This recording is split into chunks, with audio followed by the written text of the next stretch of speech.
The average life expectancy is like, 76 years old, roughly, like around the world. And Hong Kong's a little bit longer, 82.6 years. So I'll live longer, go to Hong Kong. Yeah, definitely. I don't know why it's so stressful there.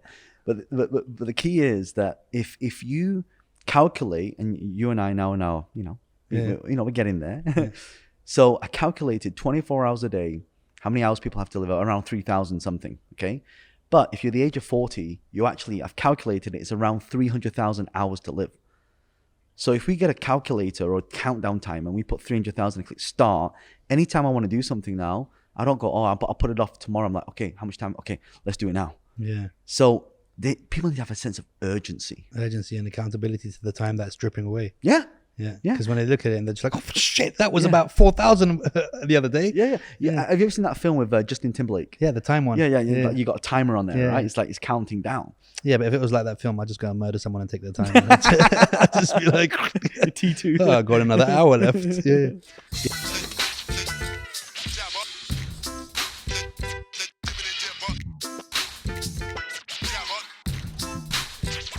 Guys, welcome back. It's time to Jibber with Jabber, and today I have John Lee with me, the man who perfected passive income. How are you, dude? I'm awesome. Thank you so much for having me. Thank you for taking out the time. We finally made it. I mean, we tried to get this going, and there was so much back and forth. It was like, I can only do 4.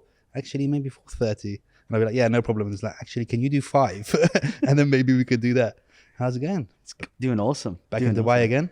Oh, I love it here, man. And I've never walked into a studio and saw a big Thanos greeting me at the door. You see, we tried to, do it. See, the thing is, every guest, we like to make the guest feel at home. Mm-hmm.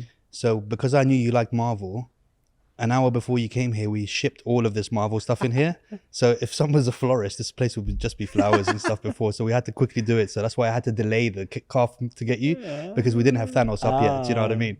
So we had to get it going. Dude, there's a lot of things going on in Dubai right now. Mm-hmm. And I'm seeing you going to all of them.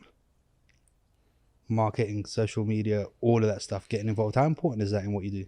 It's huge. I mean, now we're living literally the world of, this will probably be on social media or probably on podcasts, it will be on YouTube.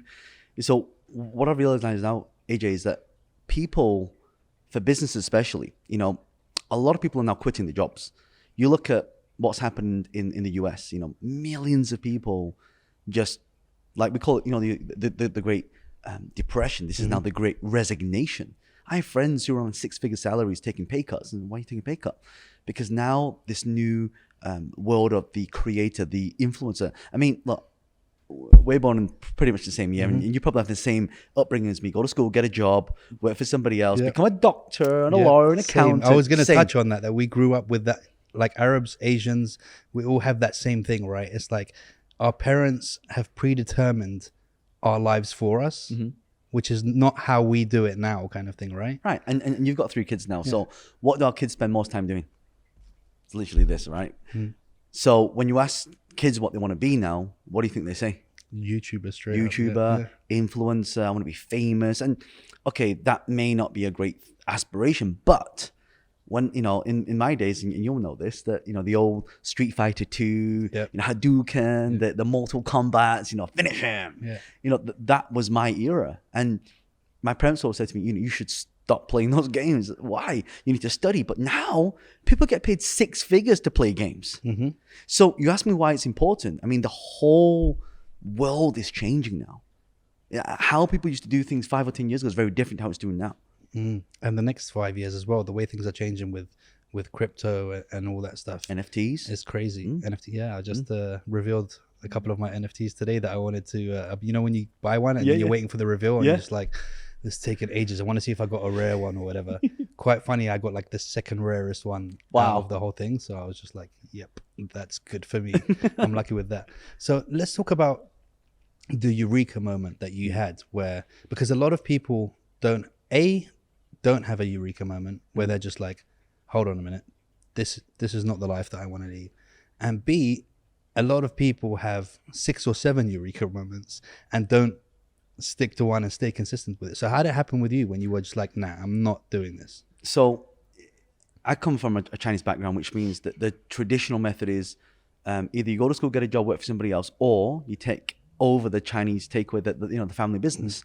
So, I started as a dishwasher. So I was, washing dishes and cleaning woks. And I remember, when all my friends would go out the weekends, I would always have to work. And I used to resent it so much, AJ. I literally was like so angry that I couldn't go out. And I FOMO. Talk about FOMO at its highest level. That's pretty much what it was. And I remember looking in the mirror, this was like the first spark. Like, okay, my first thing I got to do is I have to get out of the Chinese takeaway. How do I do that? Formal education. So go to school, go to university, college, back then we had, GCSEs, A-levels, right? And people like, the millennials, what's that? And so then you go to college and then you get a university degree where you would pick some certain subjects. For me, it was animation, which is why I love, actually telling you, Terminator 2, so you got the T100, T800, isn't it? It's the T800 exoskeleton. Yeah. Terminator 2 was the thing that and also Toy Story 2 is what inspired me to become an animator. That's what got me out of the Chinese takeaway. That was the thing that I wanted to aspire to be. I want to become an animator. I want to be able to make things come to life. And so that was my first spark, that I wanted to cut that cycle of not having to, because when you grow up in a Chinese takeaway, and then you have kids and your kids then work, and it's just this cycle. And I see it happen to a lot to my cousins, my uncles, my aunties, and I see them going into that area. I'm like, you know what? I want to break out of that. And it's actually my auntie Lynn, and she doesn't know this, but she was the one that kind of was the first person in my family to break out of that circle. I'm like, I want to do what she did, but to do that, you have to be unorthodox. You have to do things that your family would disagree with. Like, imagine like your parents, they go and have, we call it dim sum yam cha, which is, we sit around the table, we boast about, because my son's a doctor, my son's a lawyer, and, what does your son do? I don't know, he's art. He draws. Like, you see, like, all our kids draw, but what does he do for work? Right. Like, so what do you do? So what's his actual job then? So that was kind of the spark to really get me out of that. So that was the first phase. That's crazy, because and the funny thing is, you then decided, this isn't the life for me through that. And one of your stories is really interesting to me. And it was kind of like a make or break moment, and kind of like a, basically just put your balls on the table kind of thing story. And it was meeting your first mentor. Talk me through that, because I know a lot of people would have gone, no. Let's go through the story and I'll explain after. Okay, so I eventually graduated. I got a job in animation. I worked for EA Games, Criterion, Lionhead. These are the companies, and then progressed on to TV and film and special effects for Framestore. So as I started working there, I mean, I was on a decent salary, AJ. I mean, like 36,000 is okay. And back then as well. Yeah, back then was decent salary. I was making what? After all costs, I still have about £800 disposable income. That was still a lot back then. And so, but as I realized, okay, the more work, the more money you get paid, the more responsibility you have, and the less time you have. And working in the production, TV and film, there's no 9 to 5. It's like weekends, you work weekends, and it was like I was going back to the Chinese takeaway again, but just in a different, trap, if you will, but just worse. Like, the more money I make, the more money I spend. The more money I spend. So I got to that point where I just thought, there's got to be a better way. And so I spoke to my good friend Darren. And Darren was like, well, why don't you just quit your job? I said, well, do what? And so he gave me this book called Rich Dad Poor Dad. And it talked about this concept of passive income. And as I started listening to this, I started doing more self-development. Hey, you should listen to these CDs. These CDs were this guy called Tony Robbins, where he's just shouting at you. I'm like, what the hell is this guy? This is like, it's off-putting. But as I started to listen, I started to learn. And it wasn't until I was listening to, that's why I'm so grateful with the work that you're doing with getting the education out there and educating and making a massive impact. And also thank you for inviting me on the show as well. I just think when you know how, you can do more. When you learn more, in fact, the word learn, L-E-A-R-N, take off the L, it actually spells earn. So as I started to realize, oh my God, this is a guy, he was, studying for a PhD, couldn't get a job. And eventually, he gets a job offer, but on the same day he gets a job offer, he sells a property and makes $35,000, which is actually the same salary he's getting paid. The mindset was, hold on a second, why should I work for a whole year and for this salary when I can just do one property deal and then just take the rest of the year off? And that became my trigger. I'm like, okay, I'm going to figure out how to do this. So I started attending training courses, seminars and reading books. And my friends thought I was crazy. And then one guy I met, his name was Ying Tan. And they say the book says that if you want to get success, you have to find people who already have success. Your network is your net worth. And I never understood that. And only recently I go, oh, I understand really what that means now. And so I said, hey, can you mentor me? I heard that you're a millionaire. And I was so enthusiastic. He said, yes, he's talking. And then he says, okay, well, like, when should I start? So we can start on this weekend. And I've got these 2 days for you. He said, brilliant. I said, brilliant. And then at the end, he says, yeah, I'll get my assistant to send you the invoice. I'm like, hold on a minute. Oh, invoice for what? Yeah. Just like, can I just have a coffee and pick your brains? And he's like, well, no, my time is expensive. You know how much he charged? £10,000 for 2 days of coaching. Wow. 10,000. And at that time, you didn't have £10,000 to No, of course I didn't. I was like, I was barely living. So I remember sitting there at my kitchen table and just thinking, because when you ask yourself an intelligent question, you get an intelligent answer. So I started thinking, and I remember looking, and I'll never forget this. My kitchen table, I was looking over at the window, and I saw my car parked there. I could just see the hood of my car, and that's pretty much all I had. So, I'm going to sell my car. And I'm passionate about cars. I love cars, right? So I saved up all this money to buy this car to eventually finally, and bear in mind, I'd only had that car about a month and a half, 2 months. Wow. Right? And I said, I'm going to sell it. And I sold it for £15,000, and I paid him £10,000 for 2 days of his time. That's crazy, because this is where it goes. Because let's just say you get 100 people in that same scenario. And then somebody goes, all right, cool, no problem. I'll mentor you. Give me £10,000. 9.5 of them will go, fuck off. I'm not giving you £10,000. You're out of your mind. So what was it what do you think it was in you where you were like, no, I need to find this 10,000 and I'm going to pay it to him? Because like I said, 9 3/4 are going to go, no. So it comes down to education. So one thing I realized is that as I was reading these books, like, if you want to achieve better results in your life, you have to, you can't improve a game by playing with someone worse than you, right? And I remember it comes back to the Street Fighter days, right? And actually, I'm proud to say that I'm a Street Fighter champion. We're gonna have to deal with that on another day. We'd have to get a game in the back. I see an arcade back there. We got it. So do my, Hadouken move. So, but I realized that the more that you learn, the more knowledge you have. I'd always just get beat at these games. Like, when people, Street Fighter players, you do a flying kick, medium kick, and a fireball, 3-hit combo, and then you can dizzy them again, and then you can do another combo and you beat the game. So I knew that there were certain hacks that made people shortcut things I didn't know. Like, with Guile, if you're doing a Sonic Boom, you can charge before the round one. You can charge and then you can throw a Sonic Boom straight away, right? I never knew you could do that. So I applied the same. I know this is really weird. My whole life was Street Fighter, dude. Street Fighter and Mortal Kombat, dude. I mean, but I kind of get the feeling that you're a Ryu player, but I'm a Ken player, so I don't know. Really? Yes, I am. Ryu, yeah. So we're mortal enemies when it comes to that. I could tell by the way you're talking. I was like, he's definitely a Ryu player. Definitely. And Guile. So as I started to learn this stuff, I started to think there's value in knowledge. There's value in knowing how. And if you don't know how, you got to find out how. Someone's already got the answer out there. So I have two choices. I can do this myself. I can take more time. I can try and figure stuff out myself. But in the book, it talks about, well, why would you want to reinvent the wheel? Like, why would you want to spend years trying to learn something when someone just tell you, just charge before the round starts and you can fight, you can fire a Sonic Boom, right? So there was that Sonic Boom moment that I thought, oh my God, like, this guy knows things that I don't know. That's why he's rich and I'm broke, right? Broke in the sense of, I was barely making money to live. And so that's when I realized if he can just teach me one thing that can make a massive impact, then it's worth the investment. Because here's the thing, price is what you pay, value is what you get. And most people don't understand that.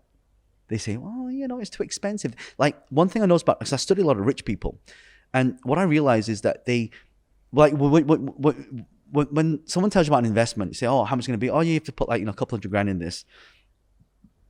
They don't go, that's a lot of money, because they think, okay, what's the ROI? So I found that rich people, they always think about, okay, what's well, what am I going to make versus what it's going to cost? And so I needed to transition, and you know, I was very blessed to be able to be exposed to self-development at, you know, at such a young age. Yeah, that's crazy, because I remember, so I used to charge a lot for my personal training. I used to train celebrities and all that stuff. And I remember people used to come and say to me, well, you know, that's a lot. And I used to be like, listen, my price is based on my experience and my knowledge, not on your funds. Do you know what I mean? I'm sorry that you think that's, but it's got nothing to do with me. My time is the most important thing to me. That 1 hour, and that's how I am with a lot of things. So if I go to a shop to buy something, whether it be clothing or a watch or whatever, I calculate, I'm like, that's 2 months worth of work. Do I really want something that's going to cost me 2 months of my life to actually have the money to spend on that? And then when I started doing things like that, I was like, no, not really. And I started to buy less things because I was like, I valued the time that I had to spend for it. And especially having kids. And I'm like, that's just not enough. I would rather spend that hour playing with my sons than train you for that kind of money. And I think a lot of people don't do that. And there's a lot of people who think, I just need clients and I need to hustle. And I had a friend who would charge a third of mine, and he would say, yeah, but I've got 20 clients. And I say to him, yeah, but you work 40 hours a week. I've got 5 clients and work 5 hours a week and make exactly the same money that you do. Do you know what I mean? So it was he wasn't getting it in his head that it's not about just hamster wheeling it and seeing how much you can get, but it's about just valuing yourself and what you've achieved, right? Well, it's time, isn't it? I mean, what you're talking about there is you're working smart, you're not working hard. Like, you're smarter way of doing things. You know, you choose different clientele. You know, you either go for volume and lower price, which you probably noticed is that the lower price people pay, the more hassle they give you. The higher price people pay, they give you no hassle. And so it took me a long time to figure that out. I thought, maybe I should start charging more. Maybe I should start, you know, figuring out like, what is it that people want? And then, so what I realized is you give people what they want and then you sell them what they need. Not the other way around. Other people do it the other way around. And so for me, you are right. People don't, they don't value, like, if you look at people, they you know, go to school, get a job, they get education, they pay for memberships, they attend courses. Like why would you give that all away for free? And the problem with free, and now I really understood why my first mentor charged me £10,000, because when people pay, they pay attention. And he actually taught you your first lesson by receiving that payment. Like, as he taught it, he was like, lesson number 1. There you go. That's how you learn. Okay, and what did he teach you? So what did you feel like you learned from those 2 days? Because I know you went on to sell like 35 houses in 6 months. Yeah, well, without having the money to do it, which is crazy. So one important lesson is, like, you want to play the game, have to know the rules. But there are rules, like again, let's come back to gaming, Street Fighter, right? So I don't know if you remember this. Down, R, up, L, Y, B, X, A, right? Yeah, of course. It's the cheat, right? Yeah. So you put a cheat code in there, and you can basically select different characters and have different special moves. And again, that's what it comes down to. Business. Yeah. Business, there's also cheat codes in there that you can do things. So let me give an example. So the rules are, when you buy a house, you typically have to put a mortgage and a deposit. By the way, you can't, anyone watching this, you can't do this now because the rules changed. So we have to evolve. Now you have to know the new cheat codes. Now the new cheat codes, right? So the rule is that you have to, when you buy property, the mortgage lender or the bank will lend you 80% of what the property is worth.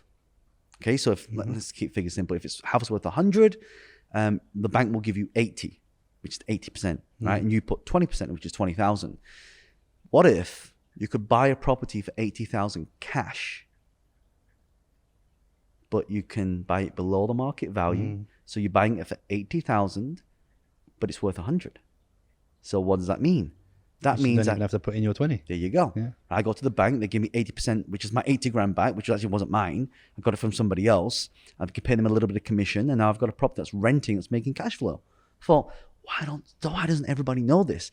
Because there's one thing that is apparent, AJ, that I've realized is that people who are wealthy, they know cheat codes that people don't. They know the moves. They know the law. They don't break the law. They bend it. They work around it. And that's the definition of entrepreneurship, is that we are problem solvers. And so when I started to realize that people have these skill sets, okay, okay, well, what else can I learn? Right? Who else can I go to? Who else can I learn from? And so this is what people listening to this or watching this need to comprehend and say, okay, who can I go to right now who's more successful than me that I can learn from? Who already has what I have or I want that I can learn from? And by doing that, you know how many years you can shave off of learning curve? I mean, look, I did the calculation on this. The average life expectancy is like, 76 years old, roughly, like around the world. And Hong Kong's a little bit longer, 82.6 years. So I'll live longer, go to Hong Kong. Yeah, definitely. I don't know why it's so stressful there. But the key is that if you calculate, and you and I now, we're getting there. So I calculated 24 hours a day, how many hours people have to live, around 3,000 something, okay? But if you're the age of 40, I've calculated it's around 300,000 hours to live. So if we get a calculator or a countdown time and we put 300,000 and click start, anytime I want to do something now, I don't go, I'll put it off tomorrow. I'm like, okay, how much time? Okay, let's do it now. Yeah. So people need to have a sense of urgency. Urgency and accountability to the time that's dripping away. Yeah. Yeah. Because when they look at it and they're just like, oh shit, that was about 4,000 the other day. Yeah. Have you ever seen that film with Justin Timberlake? Yeah, the time one. Yeah. You got a timer on there, right? It's like it's counting down. Yeah, but if it was like that film, I'd just go and murder someone and take their time. I'd just be like, T2. Oh, I got another hour left. Yeah, that's crazy. So, okay, but do you not feel that there's... Okay, so I'm kind of in a place where I like motivation and I like all this Tony... I mean, I don't like Tony Robbins. He's just not my cup of tea. Like you said in the beginning, how you were... I just find it a bit too much, a bit too annoying, a bit too culty. Is that the Britishness in you, though? I think it is. I was watching Hale and Pace yesterday, if you remember who they were. Well, I saw Mr. Bean in there, so exactly. That's good. I think it is. I think it's very American, very kind of like, yay, where I'm just like, oh, come on, guys, I'm not gonna, come on. Like, they overdo everything. So that's why I didn't do it. But I just feel like going through Instagram now, do we really need as many motivators as we seem to have now? And is everybody just a motivator by status, by just writing it under their name on Instagram, entrepreneur, motivator, speaker, and all that stuff? And then you look at some of them, you're like, mate, you were a makeup artist 2 weeks ago. Like, where'd you get this from? So, look, here's my thought process on this. I think any good we can do to the world, we should always put out there. I truly, like, one of my highest values is growth. And growth, not just through me, but through other people. I think it doesn't matter who it is, whether it's a CEO of a company, whether it's a janitor, whether it's someone who's a cleaner, whether it's a entrepreneur, billionaire, millionaire. It doesn't matter who it is. It just takes one person to say something to you in a certain way for you to get it and understand. I mean, how many times have you heard, oh, do this, and you still don't do it? And then one person says something from a different angle and you're like, oh my God, that's what this person means. And so I think it's good that we have a lot of this. Like, I wish I had the amount of knowledge that's available to me right now if I was starting off. Back in the day, yeah. Back in the day, because before, there's only Rich Dad, Poor Dad, Think and Grow Rich, the E-Myth, all these like classical books, right? But The Secret, right? Even though, okay, I'm like, you got to think about something else, but putting you in the right mind frame. Correct. Yeah. It's all mindset. Yeah. Like a lot of, like, if you think you can do it, you can do it. If you think you can't, then you're not going to do it. It's a self-fulfilling prophecy, isn't it? It's like, when you go to the gym, right? I mean, you're in amazing shape. That's why I feel it's just a t-shirt. A bit intimidated. I'll give you the link on eBay. You put it on, it makes you look ripped. It's just a shirt. As soon as I take it off, it goes boing, like that. It just flaps over. Actually, it's funny you say that. They actually do sell them. See? The Superman suits. Yeah, we'll see. You put them on, you get a six-pack. I'll give you the link. This is what Let's it is. do it. So, but it's like training, isn't it? Like, let's say I go to the gym and you know this, you work out for the first couple of weeks, you don't see any results. You're like, why is my arms aching, but I still look, a bit chunky. So, but when someone says to you, after about a third week, the fourth week, you go, hey Jeff, your arms look quite big. And you're like, yeah, I've been going to the gym, right? And then that inspires you, doesn't it? To go back. You start training harder. You start eating better because you want that again. And so that is what all this stuff on Instagram, there's motivators. Okay, yeah, there are a lot of, quote unquote entrepreneurs out there, but I think it's a great thing that people are now aspire to create something else and to really start living instead of just existing. I mean, how many people are working in jobs that they hate? I mean, majority, you know. But imagine if they could really start living. Imagine if they really start enjoying what they do. Imagine if they really lived life with true purpose. I mean, the world would be a different place. The energy would change. We talk about this new concept of the light workers now, to put light into darkness and to make everything light. I think we are creating more people, and especially what's happening in the world, I think we need more of that.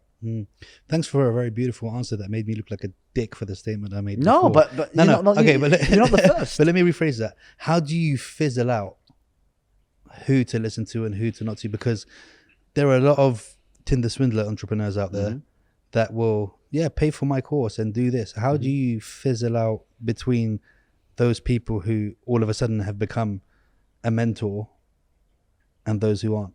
Proven track record, number one. Like if I you're not going to go to someone who's overweight and say, teach me how to get a six pack, would you? I mean, you would never do that. You'd be surprised. Some of the gyms I've been to, mate, I'm like, who's the trainer and who's the bloody man? What's going on here? But it's the ideology, right? Yeah. So that's the first thing. Second thing is, I want to go to somebody who has already achieved what I have to achieve. Now, I'm not talking about, you become a millionaire, you see people driving Lambos. I mean, anyone can rent a Lambo out, right? But what is it that person does?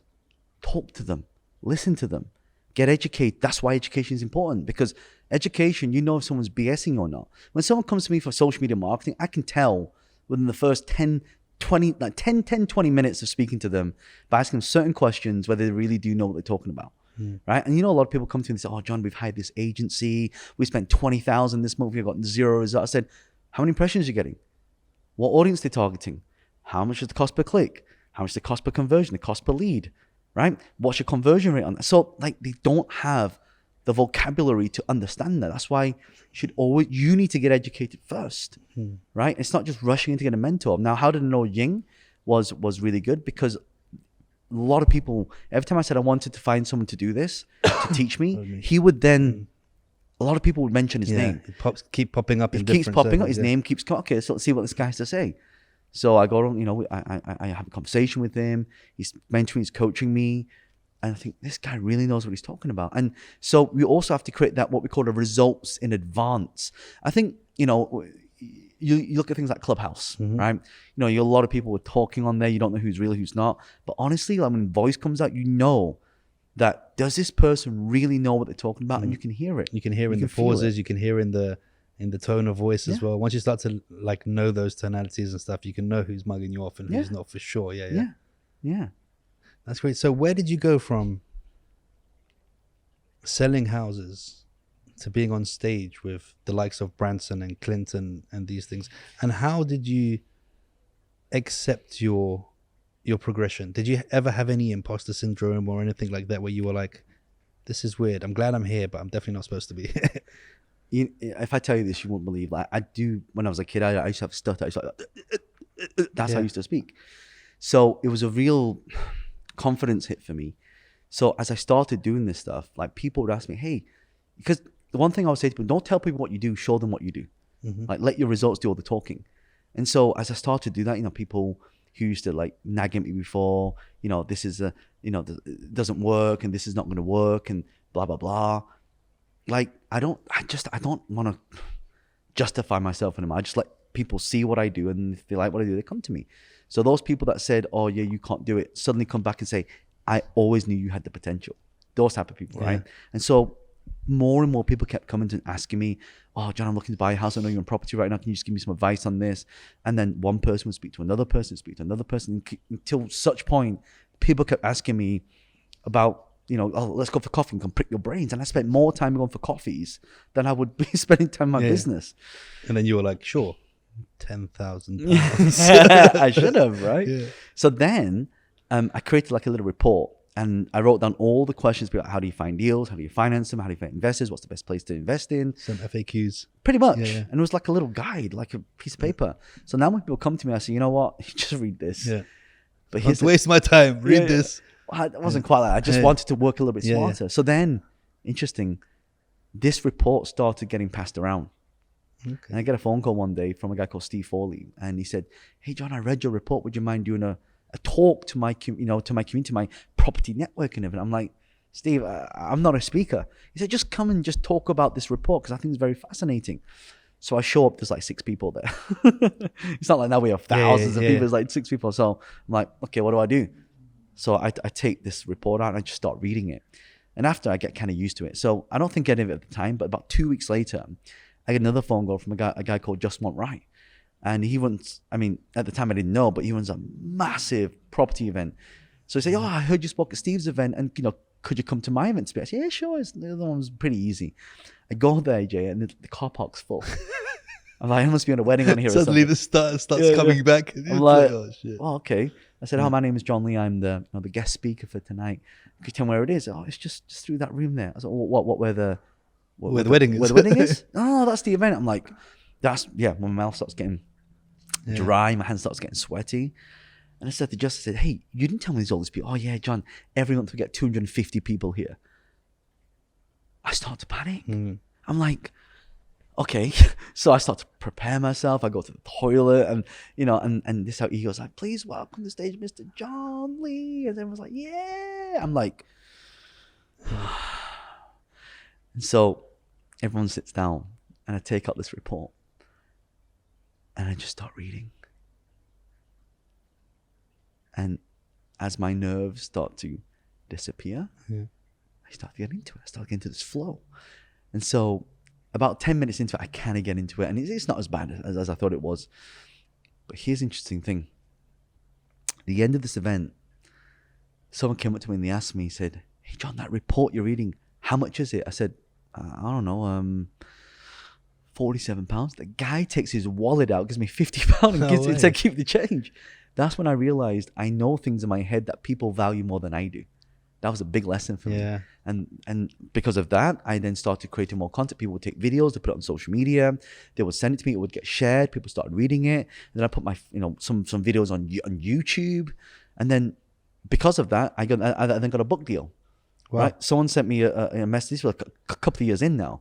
And my first book was called The Wealth Dragon Way. So like, what are the 10 principles that I learned in doing this for this amount of time? So the moment I started to think, what are the ways that people need to learn? That's when I really started to think, okay, people need this.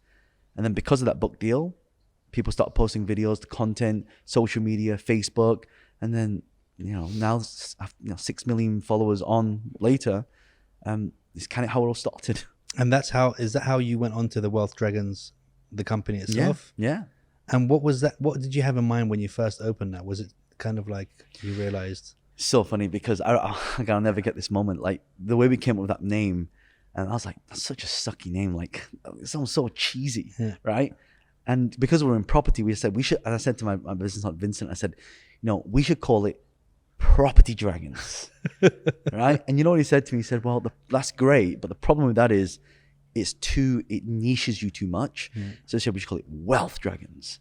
And because we were Chinese and dragons in there, and the wealth, and the wealth in originally was like, okay, in terms of financial, but as I started to learn about life, it's wealth in your relationships, wealth in your health, spirituality, and all that forms the person who you are.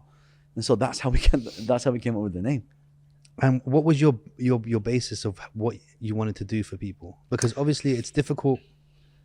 One part of you wants to help people, but the other part of you goes, well, I still need to make money helping people. So how did you kind of gel them together to kind of make it? So this is what happened. So the more I started to speak, so after that event, the Box Property Meet, I would get people calling my office like, why is my phone ringing off the hook? That's when I realized you should never really give people your telephone number because like everyone starts when you're picking your brains, this and that. But then I get a phone call and the guy says, hey, John, it talks about make a win-win deal.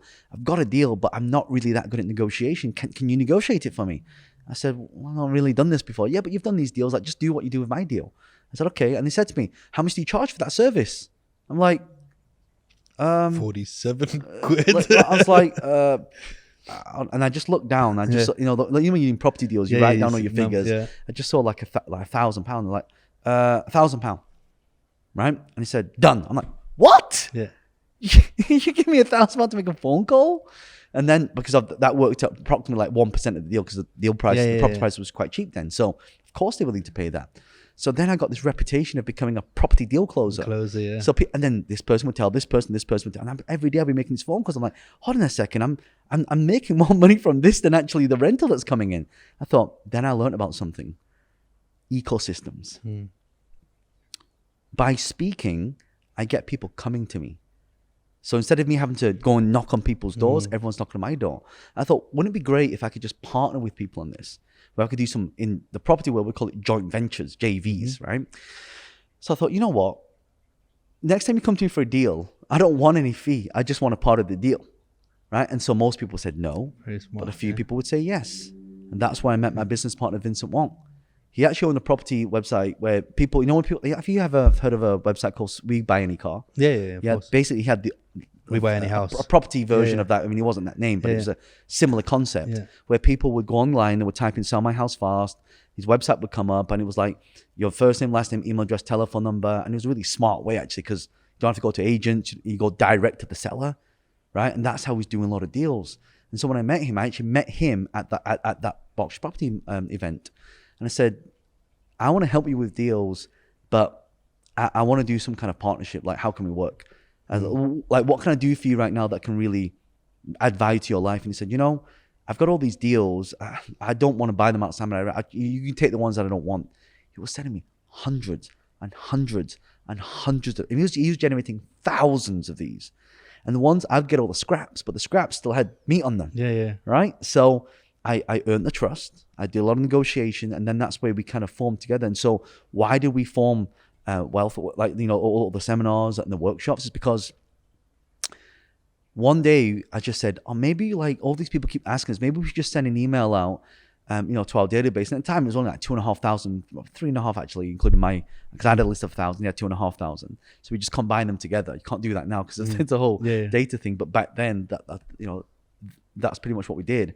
And then we sent an email out, and like 20 people showed up to our office. And it was big, because our office wasn't that big, so it was a bit crammed. Yeah. I'm like, wow, people want to learn this stuff. And then people would talk about deals. Oh, John, I've got a deal in London. I've got this deal here. I've got this deal there. Can we do joint venture? Can we do some funding here? And you know what I realized? The more we were in property, the more deals we got in property. Wow. Network is your net worth. Yeah. We'd find our lawyers, we'd find people, our brokers, our builders, and like we created this ecosystem. So we thought, that's good, let's do it again. 50 people show up. Okay, this is way too big. That's when we transitioned to a hotel, right? Okay, you want to meet us, come to the hotel, right? 100 people show up. And like, we're trying to speak on stage now, people can't hear us at the back, so we start, okay, I need a microphone, right? 200 people show up. Until now, we obviously run conferences with thousands of people online and offline. So that's how it kind of all started, because the more people that you go to, the more people know who you are, the more deals that you get. That's how, you know, a lot of the investment deals that I get, they come from people that you know. You go to the area that you want to invest in pre-IPOs, you go to some VCs or family offices, you want to do properties, you hang around with property investors, you go to you go to where the money is. Like if you go to Silicon Valley right now and you go and sit in, you know, Starbucks, you'll hear people talking, oh yeah, you know, I need this much funding. This is a pre-seed round. This is Series A. Like you, that's the conversations you hear. So that's how it all kind of started. It's crazy how just with a bit of consistency and belief in yourself, how much could change, right? From everything. And on that subject, one of your videos really kind of struck with me, and it was about the ghost followers. And I thought that was a really cool analogy, and well, it wasn't really an analogy because it happened, but like, do you want to talk about that one? Because I think that's really important when you're doing things, because a lot of people get to the point where, especially in the day and age where numbers seem to be so important, and people are starting to now realize that being a micro influencer is better than a macro, especially brands. But a lot of people get so disheartened when they're putting stuff out and it's just not getting the numbers. So they're just like, all right, this is not for me. Right. I'm just done. So, you know, that video I put out was about Robert Downey Jr. So he was in a role in a film which didn't do very well. And the person who happened to be watching that film was the director of Iron Man. And he said, hey, this Robert Downey Jr. guy would kind of seem like the character that would be fit for Tony Stark. Yeah. So he went for auditions, and, you know, he then became Iron Man, which set off this whole industry of the MCU, because, you know, I'm a big Marvel fan, right? Yeah. So, I mean, it's just amazing because you just never know who's watching. Like I'm here now because of our mutual friend, Chris. Yeah.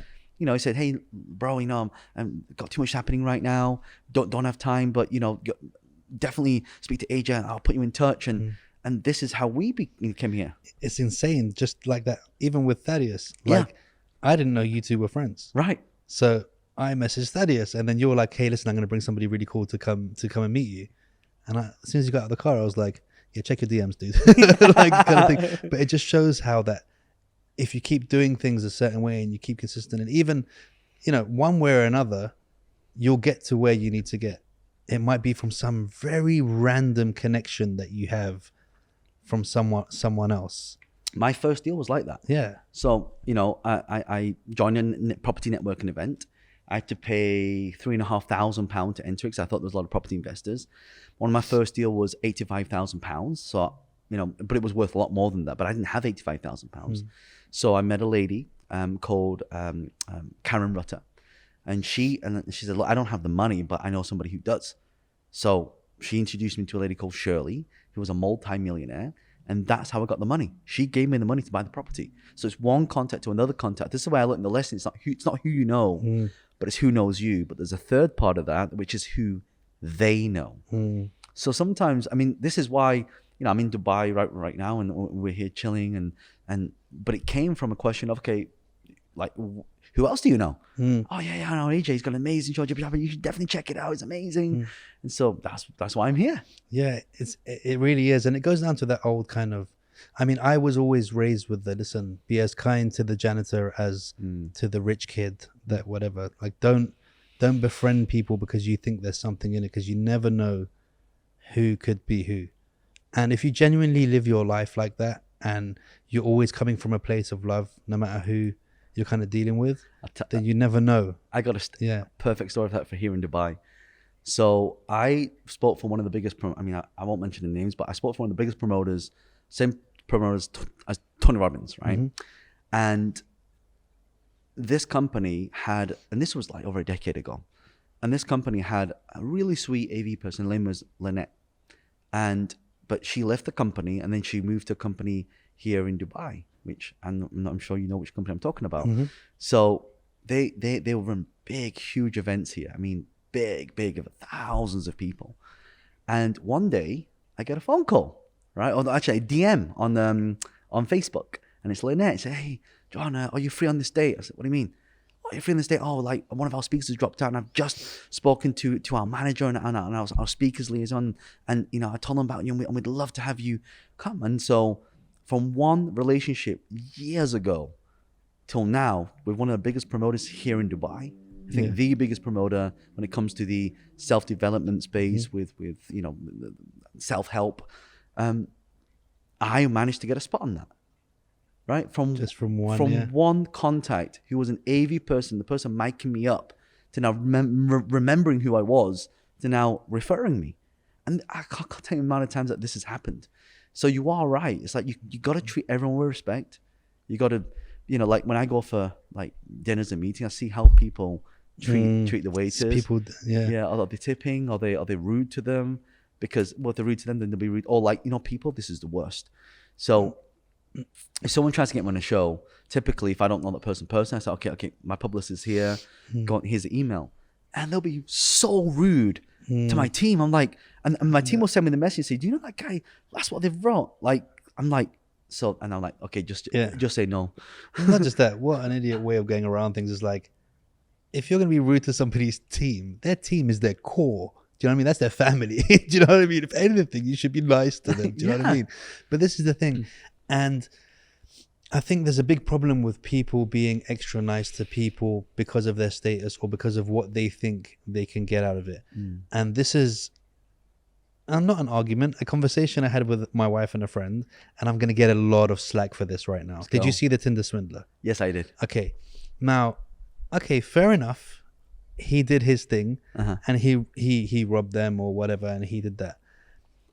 But my opinion, them girls are all to fault as well, because they only gave him that money because they put him at a status that they thought by being his girlfriend, they're going to live this lavish life and they're going on planes and blah, blah, blah. If they had met him at Costa Coffee and didn't know anything about him, and he said, I need $70,000, they would have been like, yeah, all right, mate, get out of it. Do you know what I mean? Yeah. So they did have an intention in there too, where they thought, yeah, I'd get it back because he's rich, but also I want to keep him happy because he takes me on planes and he takes me to the best hotels. Do you know what I mean? And I think that there has to be some blame put there on that. Well, what he did was wrong. Don't get me wrong. Yeah. What he did was wrong. And yes, he was manipulative. But I think that a part of them did see that bigger glamorous thing and think, okay, but you know, that's where I kind of want to be. So I'm going to go along with it a little bit. I don't know. I have to disagree with that a little bit. Really? Yeah. Well, I don't agree. Okay, here's my thought. I'm saying a part. I'm not saying that that's what their main thing, but Yeah. I guarantee you, if he didn't put himself off, if he wasn't taking them on jets and putting them in the best hotels Yeah. and giving them the best food on those first couple of days, they would have thought 3, 4, 5 times more than to give him the money. I agree with that. So it was, some kind of play. But also, do you not think that?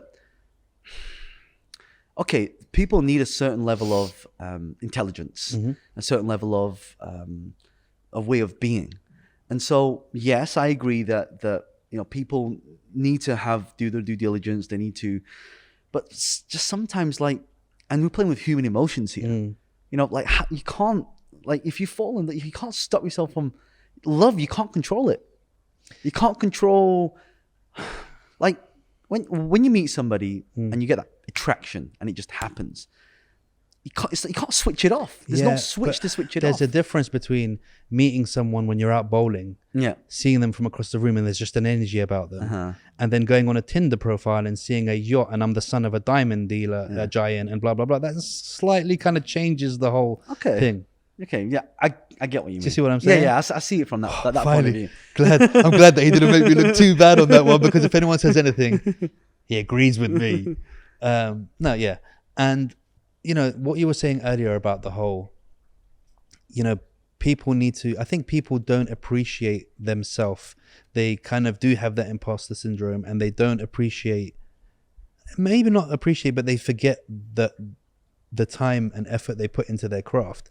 Like, there's a story, I don't know if this is true or not, but there's a story going around about, you must have heard it, a lady who meets Picasso in a cafe back in the day, and she gives him a napkin and says, would you mind scribbling a painting on it for me? And he's like, yeah, sure.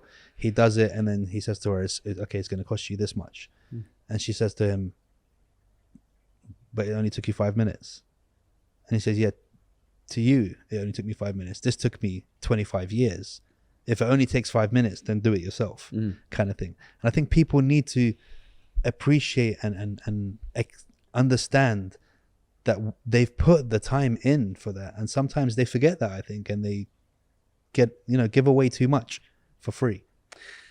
Well, I think we're living in the world of free, right? Every people love stuff for free all the time. I'm Chinese. We always love things for free. I'm Arab. I'll haggle the shit out of everything, bro. Yeah. So there's this whole concept of moving the free line now, right? Because there's so much competition out there. There's so much available. There's so much widely available. So why would people pay for it? So there is an element of it. But you come back to, it's like, look at a lawyer, right? So really, when you buy a property, it can take a long time. So why does it take a long time? Well, it's billable hours if you look at it. The longer it takes me to do, the more money you make. So that in itself is flawed in the first place. That's the first thing. Second thing is, let's say you're a web designer, okay? Web designer, I pay you 10 grand for a website, okay? Like proper, fully built, corporate, everything. And let's say you could easily build that using today's technology in a day. So imagine you pay 10 grand, I give you back in a day, right? You see, it's not what you do, it's how you do it. Everyone can do the same thing, but some people do things differently. Lewis Hamilton can drive a car different to somebody else, right? So when it comes to valuing that experience, people will say to me like, oh, John, I can do that already. Okay, it's not what you do, but it's how you do it, right? So you are right. That mindset of getting things for free and going, oh yeah, but you have to pay this much money for it, but it only took you this much time. You see, there's this concept of content for free, but implementation for a fee. So that's what's starting to switch in today's market. Yeah, I saw another really cool video. It was basically a guy doing a class, and it was a lecture, and he was talking about building logos. So the guy said, I think $10,000 to build my logo is really expensive. And the guy was like, okay, well, how about this? I'll do it for you for free. But for every person that comes to your gym, I want a fee. And then he's like, well, no, I don't want that deal. And he's like, why? And he said, because that means I could potentially pay $100,000 for this logo. And he was like, that's the point. Whether it takes me a year to make or whether it takes me 5 minutes, that's not what matters. I've got a good example of this, and you'll like this because we're Marvel fans. So this guy did a drawing, and he said, okay, so this drawing here, you've got 1 hour to draw Iron Man. So he draws Iron Man, it's perfect, right? The second time he does it, okay, you've got half an hour to draw this, and he draws it again, and it's good, but still not as good. And he's got a third one that says, draw it in 1 minute. And he's trying to draw it really fast. When people like they pay you money, it's got to be done quick, it's got to be done quick. So it illustrates skill set, but also timing as well. Yeah. So people have to be able to demonstrate the value. And so one tip I can give people for business is to demonstrate the process of what you have to go through in order to get it done. There's a beer company that wasn't making any money, but all beer companies have to go through the same process of, they have this thing that goes through, I don't know what the exact name is, but fermentation. They go through everything, but they educate the audience on that. Right? And they go, oh, that's why I can pay so much money for it. Even flowers, like you buy a bouquet of flowers, like, come on, you have to do this thing. It's 200 quid for a bouquet of flowers. Why is it so expensive? But one day I sat there and I saw the person put it together, nicely pick it out and put things together, put the colors. And because I experienced the process, it was justified. Yeah. So how important is money? You can't operate without money. It's oxygen. Like, okay, money is not the biggest, most number one thing in the world, but it comes pretty close to oxygen. So, okay, let me rephrase the question. How much money is too much money? And how, do you know what I mean? Yeah. Like, I guess the point I'm trying to make is this day and age, there's so much of you can make so much and millions and millions and millions and millions and millions. And it's just like some of the richest people that I've known, maybe not so much now because I know somebody who farted on his phone in 2011 and spent $10,000, dollars on Bitcoin and made 400 million. So that's one thing where time wasn't. But growing up, I noticed the richer my friends were, the less they saw their dads, the less time they had with their dads. How much is too much when it becomes the point where it turns from I can have enough to support my family and live quite good like this, and then it turns into that rat race greed of let me just make this my goal in life to see how far I can take it. Because a lot of people do. It's a fine line between I have enough to survive and I'm just going to chase the moon. So there's 3 types of wealth, if you will. So you've got, enough to just get by. So, you're just making a living, right? So let's say you make $3,000 a month, your costs are $1,500, you got $1,500 to spend. Okay, that's basic living. But then you've got to have the next part. Right? So we talk about financial freedom. So the first pot of financial freedom is the goal is to be able to replace your income. So that's what you seem to happen now. Yeah. So you've got, if you draw a cross, like if you get a piece of paper, and people at home can do this, grab a piece of paper and at the bottom you put side hustle and you draw a cross so the income goes up, right? And then you put your job, and the more this one goes up, the more this one should go down. And what'll happen, it'll come to a point where it crosses like this. That's the sweet spot. That's the first part of financial freedom. We earn enough money to never have to work again, right? Or we earn enough money to replace our income. So we have the time. You see, the reason why people can't make a lot of money is because they don't have time, because time gets sucked up by other things. So that's the first thing you have to do. Second thing is we go from financial freedom to financial abundance. So, okay, we've met our base level now. We can make an extra $2-3 grand a month. And it's not hard to do that, by the way. Now you've got membership sites. Now you've got things like, Facebook and YouTube and Twitter that actually pay you money to follow you. So if you just get 1,000 people that pay you $10, you make 10 grand a month. It's not hard to do, right? So once they've got that base level, then now you want the nice things, or you want the car, you want the house, you want to do this. Okay, so what's that going to cost? Right, so they put those costs up there. So it might be now a baseline of 3,000 to now 10,000. So that's your financial abundance. And then at the top, you have ultimate financial freedom, where you walk in now, you don't really look at prices. Just that fuck you money, that generational wealth. Exactly. It's just like, okay, I'll buy that, I'll buy that, I'll buy that. It doesn't matter. I'll take 10 of them. I'll take 5 of those. Right? I'll book a first class flight, but you know what? I might not be able to make it. So just, when the bill comes, you just go like that. Beep. Yeah. So there are different levels. And I always say this to people. And that is, what's your goal? Like, what do you want to do? Do you want to build an empire? Which, you do get that, what you just mentioned. Or do you want a lifestyle business? So the question is, do you want to make 10 million, 20 million, 100 million a year and be really stressed out, right? And have a lot of responsibility. And some people love that. Or do you just want to make 500,000 or $1 million? Because now it's quite easy to to create a 7-figure company with just a few staff now, because you have software, you have social media, you have online that gives you the distribution. So I think people need to decide, do I want a lifestyle business or do I want to build an empire? Yeah, empire is it's a very big thing. It's not a joke. Like you literally better be prepared to go back to being single theoretically in your mind, and just because very rarely do empires have a very good family kind of bond. Well, I think it's changing a little bit now. I mean, like, there comes a stage where you start the business and you put work 20 hours a day. And then as time goes on, you're hiring people, you're systemizing. And now it's, okay, I can get more people to do things for me. Do you think that's happening quick enough? Now it is. Because now people, I'll tell you why. 2020 we had lockdown, right? So what did that teach the world? That you can achieve more results by your staff working at home than actually working in an office. You go, hold on a second, I got this 20,000 square foot office. I don't need it anymore. Get rid of it. And that's when people start to realize that now they can hire people. You look at websites like onlinejobs.ph, you look at sites like Fiverr, like Upwork, like freelancer.com. They're getting so many people on there. You can hire talent now. Really good. And it's interesting because my friend out in, his name is Peng Jun, and he said to me, I was having some food with him. He said, bro, this is how much you pay your help, because in Asia they have a lot of helpers, right? Yeah. So to get them in the UK, it's not really that common, but we have someone who helps, private chef, and say, bro, do you know the amount that you pay your people? You can get a digital marketing specialist for the same price. Of course. Yeah, digital marketing specialist. Right, is for the not same making price. my food for me though. Right, it's the same price. Yeah. So when you put it into that perspective, oh my God, this is the realization people have had, AJ. But then why are they've had this realization, why have they just gone back to the offices again? Which I find really strange. So many people were so happy and realized that they could have their staff working from home.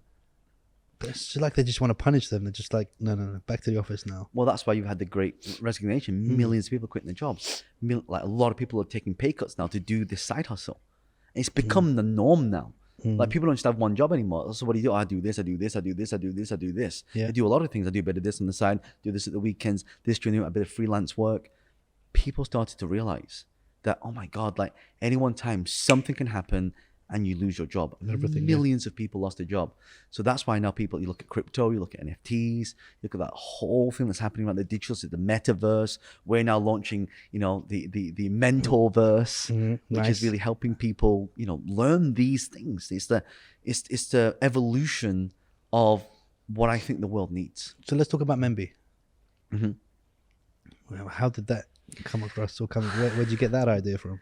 So we tried a lot of stuff that just was like things that worked, things that didn't work.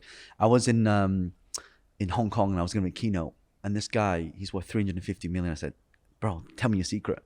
He's like, well, John, let's say you make $1 million a year. If you want to make 2 million, you have to work twice as hard.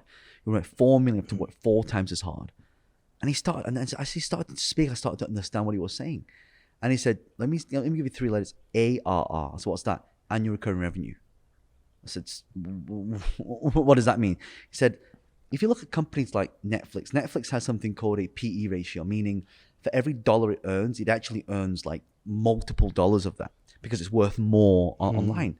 So when a company can make predictable income, it is worth more money. And so, so what companies make predictable income? Software. So that's why I started in software. So actually, Memby was like in a test base to see if it would actually work. And so we launched it, and because everybody's biggest problem right now is technical stuff. The creators, they love what they do, they love to create content, but they don't have any way to implement it. They don't know how to programming, they don't know how to put things together. So let's test it, let's see if people would actually use it. And so people started using it and thought, what's the evolution of this now? Right? And you know, when Clubhouse started, a lot of people were like, why would people sit on the, and you know, you didn't get it, why would people sit on the phone for 8 hours a day listening to people? Like, it doesn't make any sense. But then it clicked. Audio, like, people are probably listening to this now whilst they're running, whilst they're jogging, whilst they're walking the dog. You're probably running, doing exercise.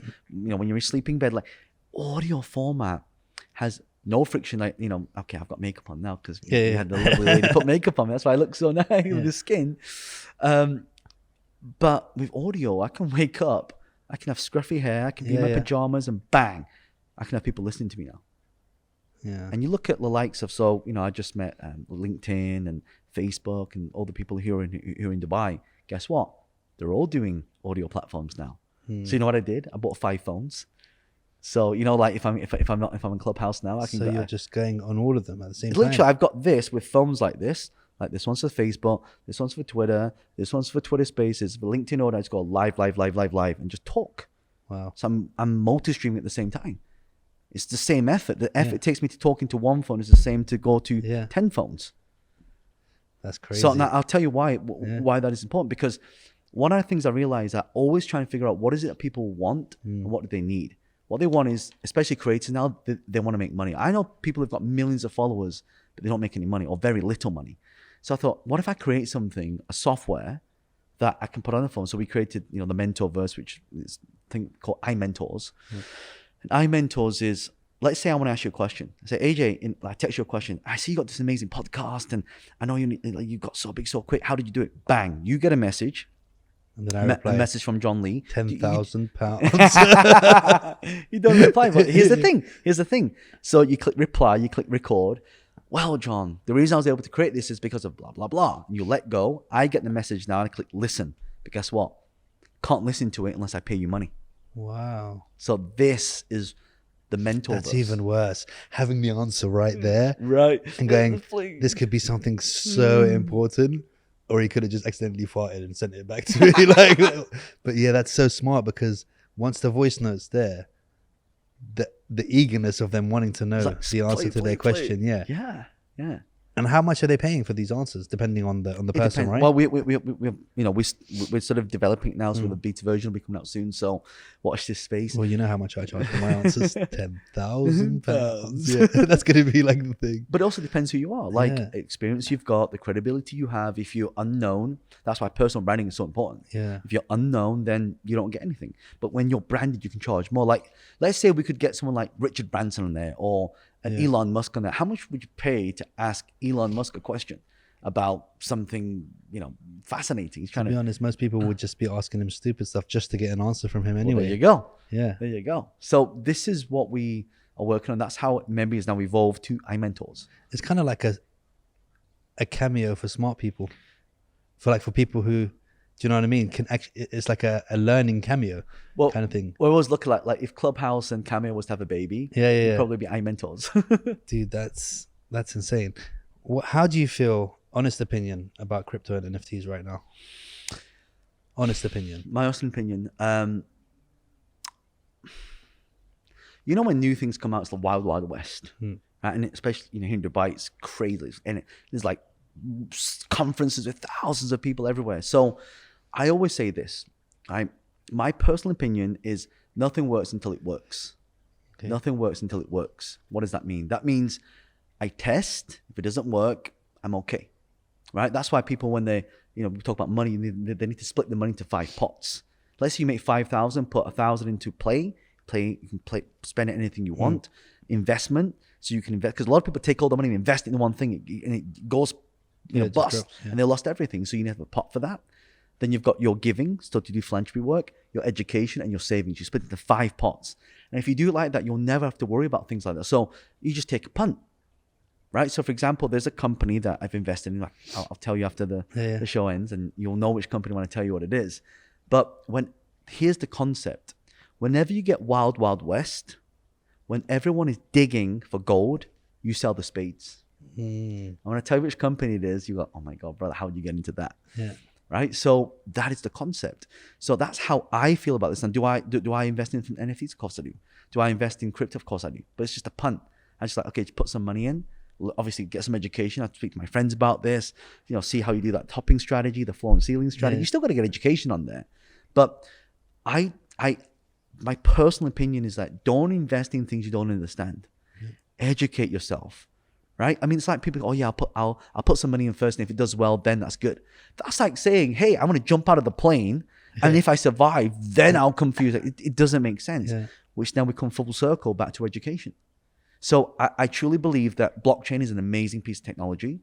And what I love about NFTs is that it gives starving artists who once could not make money, it gives them an outlet and a business model to do that. Right, so that I really do like that the power now goes back to the creators rather than the institutions. So I do like that. I'm fascinated to see how NFTs will change the way things work. I do believe crypto. Now everybody, if you use something like Rally.io, that you could have an AJ coin, right? Your coin. So if people want to listen to this podcast, they have to be able to buy your coin. And if everyone buy all your, you got thousands of millions of views on your, imagine your share price goes up. So now your economy grows. But what's great about NFT, so if you look at all the watch companies now, cyclic watches, right? So you go into Rolex, it's almost impossible to get a watch, right? Oh, and you literally walk in like Dubai Mall, the biggest mall in the world, like there's nothing in the windows. Don't worry, I got a guy. Okay, right? But picture this, build slots. Right. Imagine right now if you are, let's say to get a Rolex Daytona now, you have to wait like 10 years. So let's say you're number one position, but there's 1,000 people or 10,000 people in that list. Imagine if you had an NFT of the Daytona. You could trade positions, but you probably pay more money for the NFT than the actual watch. This is what I love about the utilities. And I'm speaking to my good friend Thaddeus. He's probably watching this now. And then we're talking about. We'll talk about this after the show, but it's really interesting concept with tokenizing. Like when you tokenize things now, it's got utility. And if utility is backed by assets like real estate or something that's physical, that's real, then it becomes real.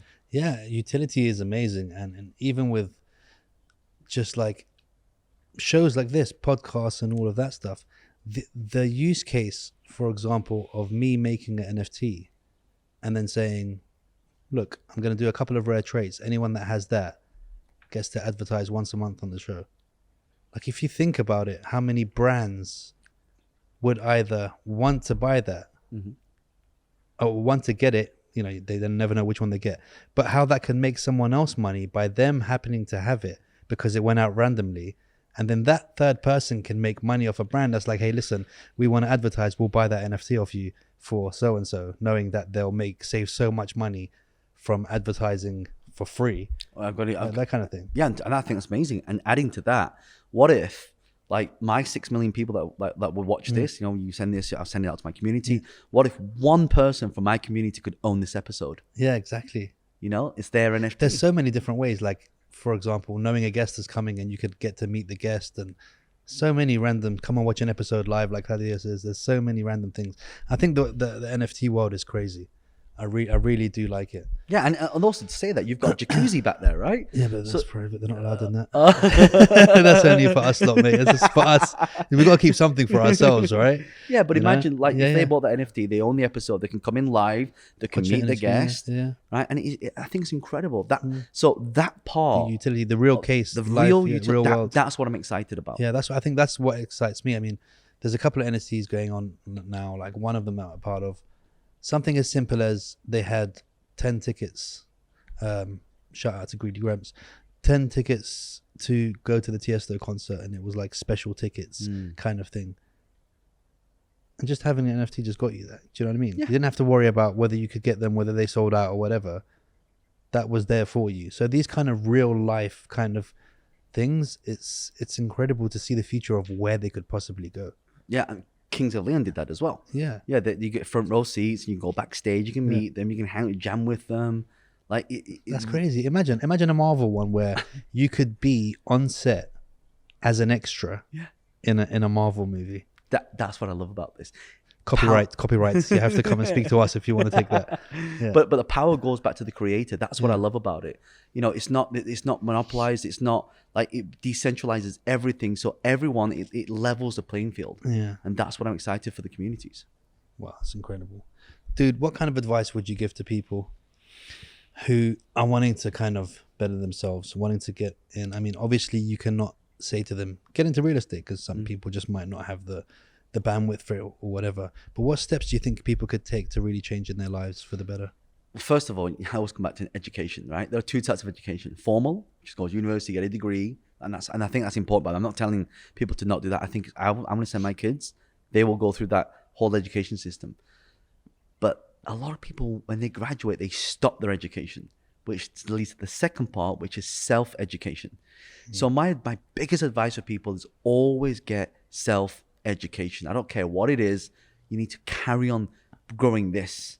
Do you know, they say that when you are more passionate about something, when you find your purpose, you live longer, right? When you have something to live for, you have something to pursue, you live longer.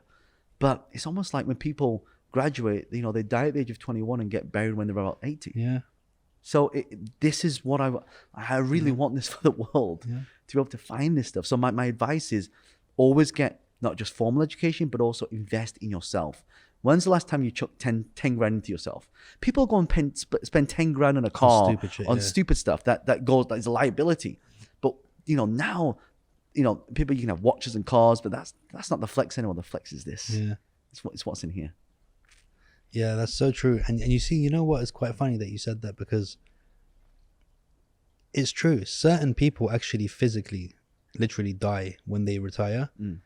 If they don't have grandkids, and if they literally kind of don't have anything to wake up for. And I think the cells in your body realize that. Yeah. They notice that, all right, you've kind of given up on everything and just getting up and sitting on the couch every day. That's why I'm going to change narrative, my friend. Yeah.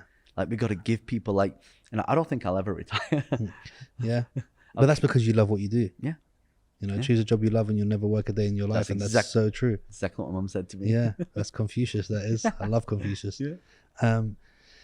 Yeah, it's incredible. I just think that we're in a stage where things are rapidly changing in the way that we do things, in the way that we educate our children and stuff. What if your children said they didn't want to go to university and they didn't want to go that route? Are you happy with them to? Yeah. My kids can do what they want as long as they have the basic foundations, the basic education. Yeah. You know, my kids will be very blessed. They don't have to work for many, many lifetimes. But that's not to say that I'm going to make them lazy. They have to earn it. Yeah. Right. So a little tip for everybody, you know, don't just, you know, put all your things into one will and give it to people. Put it in a trust. So they have to do certain things to be able to get it. And have someone manage that and have a trustee. Yeah. So I just think and you know, the best education you give to your kids is to your legacy to pass on. Like when my daughter is in the car, she'll hear me on Clubhouse. She'll hear me on Instagram and Facebook and YouTube. I'll be filming videos.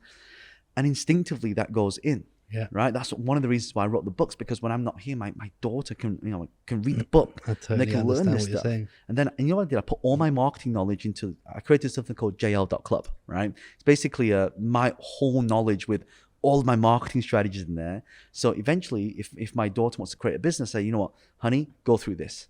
And there's already there'll be thousands of my brain will literally be in one place when I'm not here, so she can pass that on, when she starts her own business. Dude, that's beautiful. And it's funny because not a lot of people know this. And that's one of the main reasons, amongst many, why I started this podcast. Mm-hmm. And especially why I have it on video as well as audio. So my father passed away when I was 3 years old. My elder brother, my sisters, they all know him. Mm-hmm. I got to the point where I was asking questions. In my 30s, where I was like, I actually don't know what he was like at all. Because we didn't have videos like we do now. Do you know what I mean? Like, what was he like as a person? Was he funny? What were his mannerisms like? And part of it got me thinking, like, touch wood, if anything happens, if I died tomorrow, my boys would have 100 episodes. Amazing. Where they could have some kind of idea of the type of person I am. Whether they thought my jokes were cheesy or whatever it was, they have something to hold on to that they can watch when they're older and go, oh, so that's what he was like. That's the kind of things he liked. They know about my viewpoints on things. And I think that's a really cool thing that we can kind of do for them, that, our parents didn't kind of have the chance to do then. So that's one of the main, side reasons of why I love doing this, because I'm leaving something for them. You're absolutely right. Like, I think people need to start documenting their lives, because there's a saying that if a life is worth living, it's worth recording. And so I think it's amazing what you're doing, because now by the questions that you ask, by the content that you get, they can get a really good understanding. It's almost like you are mentoring them from far. Like, these are the life lessons. Like, my parents taught me a lot of life lessons, right? Work hard. I mean, okay, we need to work smart now, but so it's the evolution of that.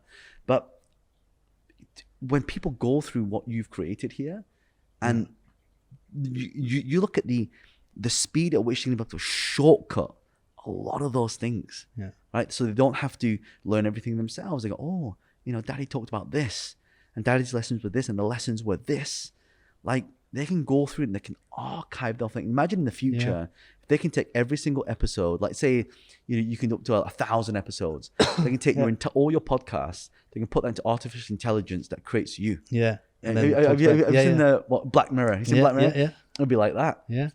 Yeah, and I think that's the thing. And I think another thing of what we do is really good with recording things is that your parents, but you don't really know your parents. You don't know the person who their friends know. And you don't know that side of them. Do you know what I mean? So how they kind of, obviously you can be friendly to your kids and whatever, but you have to kind of cover yourself in a shell a little bit of how you are with them, right? Like, I'm not going to walk in my living room and go, oh, you dickhead, come on. Do you know what I mean? But when they get older, they'll see that side of me where we're sitting there talking about this and sitting with that, and it just shows them a whole different side of, oh, that's who he was. It's completely different. Do you know what I mean? And I think the funny thing about what you said before is Shaq famously said, I'm rich. My kids aren't rich. Do you know what I mean? Shaquille O'Neal was like, I'm not giving them anything. He was like, come to me with a business plan and I'll support you all the way. But if you think I'm just going to give you the money that I worked for my whole life, he was like, no, I'm rich. You guys ain't rich. Do you know what I mean? And I think that's a cool way of doing things as well. Because, I mean, I grew up with a lot of spoiled kids who had the world, Gigi, and everything in it. And they just turned out to be such dicks. Just unappreciative. They didn't have that. Do you know what I mean? Everything was handed to them, and they didn't have that lust for life or that hunger for anything. And I think that's important to instill that in our kids as well. Yeah. Well, it's like, you got to earn the right? And that's why if you look at a lot of people who win the lottery, after 5 years, they're broke. Because why? No foundation. Big percentage. Yeah. Got to learn the foundation. They can't. I always say that, our business is going to grow to as big as we can grow. So if you take an espresso cup and you take a bucket of water, you try and put it in, it's going to overflow. So we grow that espresso cup to a bucket. When we pour the money in, we can hold the wealth. So these are the lessons that we want to pass down. That's why when we document this stuff, like, people understand our mindsets, they understand what it takes. It's not easy. I mean, one thing that you mentioned Instagram before, like all these mentors, and you can click a button and become a millionaire. No. I mean, yes, you can with crypto if you know what you're doing, but if you're lucky, but luck is not a strategy, right? Like, you want to be certain. Very small percentage can do that. So people need to learn, they need to earn, and they need to make sure that they're getting feedback of things that doesn't work, and then reassess it, and then take action again. Consistent action creates better results. Yeah. Dude, I couldn't agree with you more. Is there anything else that you want to leave them with before we end the episode? I feel like we can go for another 5 hours, but I know there's bowling to be done. So anything else you will leave them? I just want to say that, if everyone listening to this, watching this, just, excuse me. I just want to say to everybody who's listening to this, and, if you felt any inspiration from this, if you have anything that you've been holding back, if there's things that you've wanted to do, if there's a relationship you need to repair, time is not on our side. Yes, we've heard be patient. Yes, we've heard this, but use the time wisely. Protect your time, and live life to your absolute fullest. Like, do you know one of the biggest regrets in people's lives? People on the deathbeds. When people ask people, so what was your big regret? They never ever say the things that they did. They always say the things that they did not do. Yeah. So live life with no regrets. Go to the end of your life and go, you know what? I'm ready. Right? I've done what I've done, and I'm happy to leave this planet. Like that is what I want people to. I want people to be alive again. want people to have a passion for what they do. And quite often, like especially coming around here and flying around the world and just seeing people like, you know, you can tell they're just not happy in their jobs. Sometimes I'll stop people and say, are you happy? They go, huh? Are you happy? Yeah. What do you mean? Like, do you enjoy what you're doing? And he said, yes. Look, I can see you don't enjoy what you do. What are you passionate about? And they start thinking, and as they start talking, they start coming to life. Yeah. Like, well, you know, I like doing photography. I like taking pictures. Show me some of your pictures. They take a picture. Wow, that's amazing. Yeah, and I use this one and this and and you see them come to life again. Yeah. That's what I want, AJ. I want people to live, to really live instead of just existing on this planet. I'm right behind you on that one, man. Right behind you on that. Dude, it's been absolutely amazing to have you here. And I'm sure we're going to throw you onto an episode every time you come to Dubai. You know, I've got your number, so you're not going to get out of it. Yeah, it's been amazing to speak to you, learn so much from you, and we'll continue to learn from you, but just not for £10,000. I'm just going to do that. Guys, thank you for watching. Don't forget to like, subscribe, press all the buttons. I've been AJ. He's been John Lee. He's been Ryan Reynolds sitting behind. Should we turn him on and tell him to say goodbye? How do you turn this thing on? It's the first time I've had him on the show. Is it? Or do you just press it in the back? Yeah, so turn it on. How do you turn it? Oh, yeah, there we go. I feel like it's his debut today. You press it? Oh, you really got those batteries in there, didn't you? That's the best way. Weighty in the corner. Too heavy for you? That is cool. Look at that. Look at that. Boom. Love it. Jibber.